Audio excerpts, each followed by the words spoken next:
We are so happy today to be in the OG, the true heart of the magic, the park that put Orlando on the map, the Magic Kingdom at Walt Disney World. This park was my first experience in a Disney park, and I suspect that's true for some of you too. Now it's one of my greatest joys to watch my kids down Main Street to that beloved castle and take them on some of the same rides I went on as a child, just to watch their faces light up.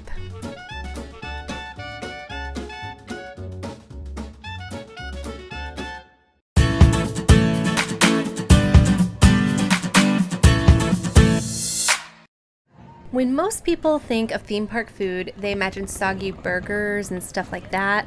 Now, I'm not here to insult the Friar's Nook or the Starlight Cafe, but I am going to show you some different kinds of food that you can get at Magic Kingdom Quick Service, and we'll do a showdown between our absolute 3 favorite snacks and meals.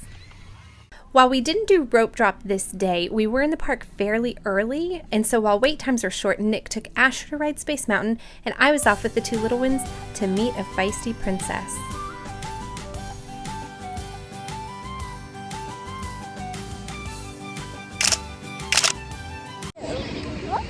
We cried a little bit.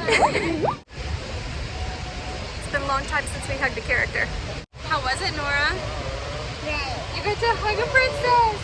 I have Rapunzel Band-Aid. That was very sweet.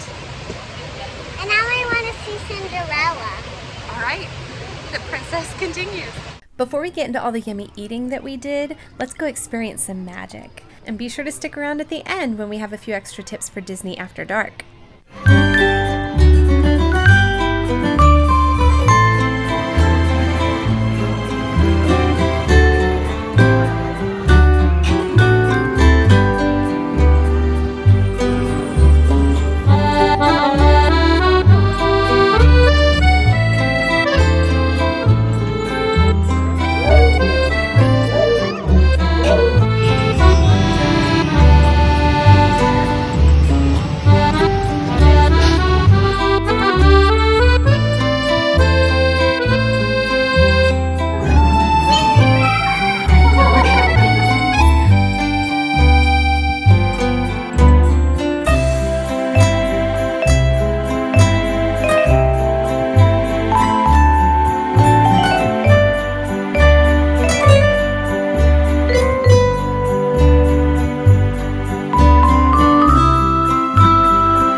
First stop is the popcorn carts. These are an obvious answer because they're all gluten-free and dairy-free. You got some popcorn? Now here's the thing, you can't hold it. You happy with your popcorn now? They had to give us extra cups because somebody wasn't sharing. Sit back. Wow, it's busy. Nick went over to Aloha Isle to get us Dole Whips.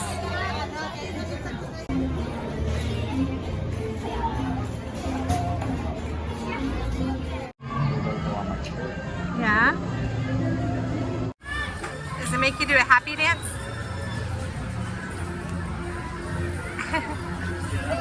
We interrupt this showdown to bring you Mickey Mouse. When I show Minnie and Mickey this way, they would say, oh my God, here's Mickey. Hey Mickey! Hey, how are you? Hello Minnie, how are you? Good to see you. You look beautiful.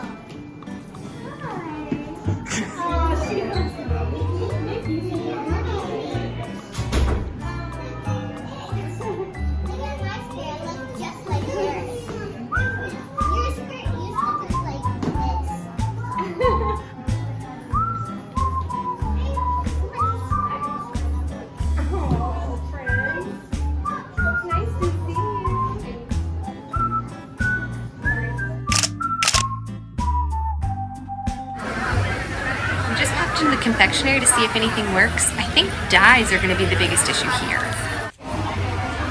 What is this? These are surprisingly clean ingredients, and I think I've seen them in the shop at our resort. Those cinnamon swirl Rice Crisps were delicious. They were a little pricey, but not as much as this balloon that Nora got. In the end, we would definitely get those cinnamon rice snacks again, as well as the popcorn. But as always, Dole Whip will forever have our hearts, and we are so thankful that it's gluten-free and dairy-free, as long as you get the pineapple flavor. No surprises here.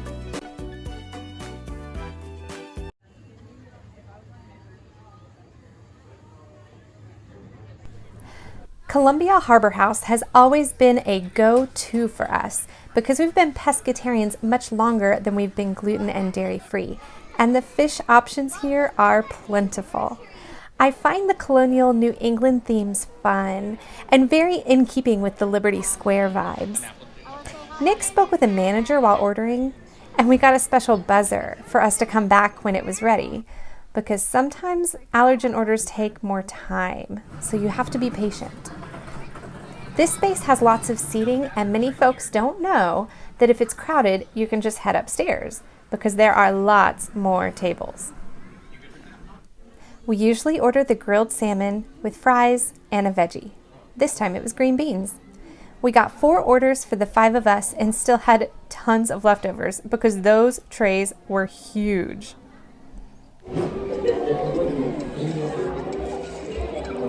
So much food.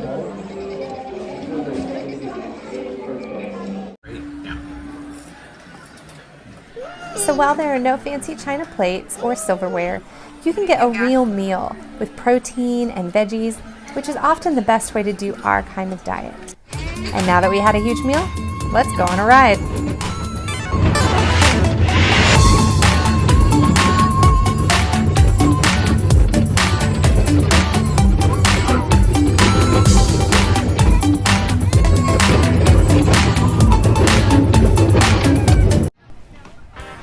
Casey's Corner is a Disney World classic, and while I would usually avoid hot dogs, especially when I'm trying to avoid traditional fast food items, the plant-based hot dog at Casey's is so interesting.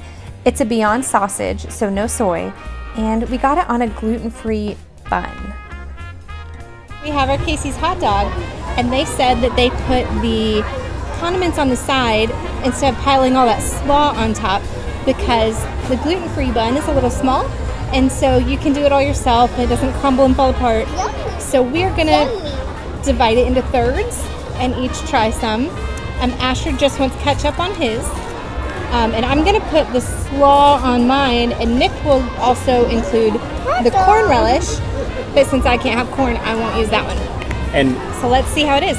and That's extra slaw sauce. but it's dairy. vegan. It's vegan. Whatever it is, it's vegan. They promised me it's vegan and gluten-free. Okay. So, Ash, you want to start with ketchup on yours? It might be spicy. You want to try some? We're going to let Asher try it. Mine. How is it? Is it spicy? Mine. It's kind of spicy. Yeah. I want the coleslaw. You can have some coleslaw. That's fine.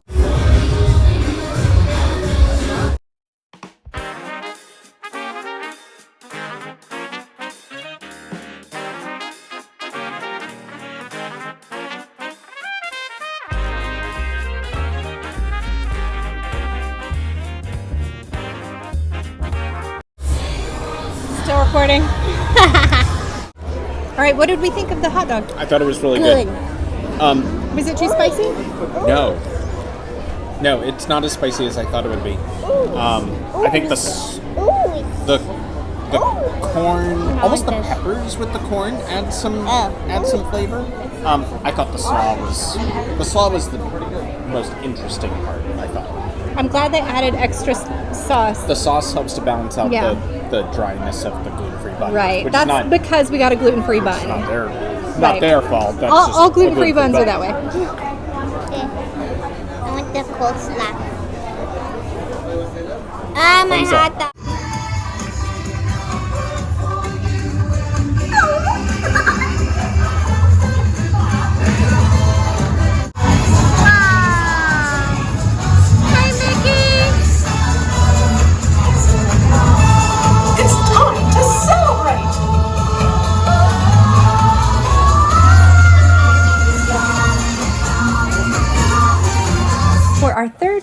we went to Pecos Bill for a burrito bowl.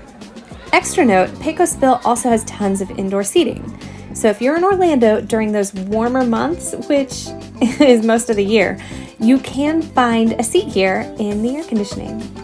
Since we got the vegetarian bowl, it has rice, black beans, peppers and onions, and pico with side packets of guacamole. We were glad we had the plantain chips from our Whole Foods order, since I can't have the corn and normal tortilla chips. Now before COVID, Pecos Bill had a large toppings bar that made this a great deal, because you could pile up your bowl with all kinds of toppings. This is still yummy, but not exactly what it used to be. So which meal was our favorite? Casey's was surprisingly good and creative, but we love the great deal we get at Columbia Harbor House. It's a pescatarian's dream come true, and we recommend it to all our friends. What do you think of our choices? One of the coolest things we experienced for the first time on this trip was a little fireworks hack. We've had good luck in the past with short lines if we go on rides during fireworks, but just as Nick took Asher to Big Thunder Mountain Railroad and I scooted the little ones through New Fantasyland on our way to ride Buzz Lightyear in Tomorrowland, we got caught off guard. The fireworks started as we approached Fantasyland, and they were spectacular. We stopped near the carousel for just a few minutes, and you can't see the castle projections, but the fireworks are huge and they're all around you. So I highly recommend checking out the fireworks from behind the castle. And then we continued on to our ride, where we were still able to walk right onto Buzz and defeat Zurg. Asher said it was an epic day. He was in a great mood all the way to the end. And with all that yummy food, we were all pretty happy. I agree. It was an incredibly magical day. Please like this video and subscribe so you can catch the rest of our Disney series as we roll out our time at Disney World. See you next time, travelers!